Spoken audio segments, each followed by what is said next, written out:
Niyasan tayo lahi ng isang customer mga kasuya.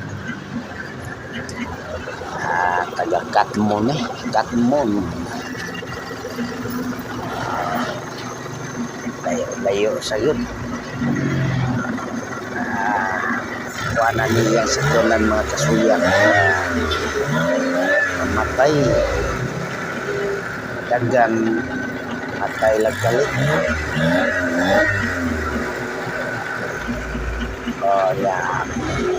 Okay na ni siya mga kasuya kay ako na ni siya giulisan og fuel pump. Ayang fuel pump may diferensya. Maputol-putol ang iyang supply sa gas. Unang mudagan say mapaong